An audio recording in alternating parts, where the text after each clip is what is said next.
আপনারাও news cover করার সময়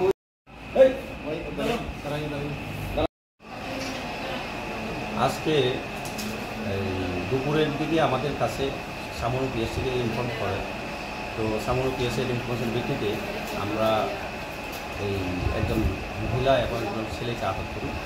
তো মহিলার নাম তুকবি, সে আজকে সকালবেলা ওই সামনো বাজার থেকে মিসিং হয়। তো আমরা সিডিং করার পরে তাদেরকে ডিটেন করে রাখা হয়। তো সামনো পিএসের স্টাফ আসার পরে তাকে বসে নেওয়া। একজন ছেলে আছে, তার নাম কি? জড়িবুদ্ধি। তো তারা মানে কোথায় যাচ্ছিল? তারা আসামের দিকে যাচ্ছে। কি মনে হয় তাদের সঙ্গে একটা অবৈধ সম্পর্ক আছে।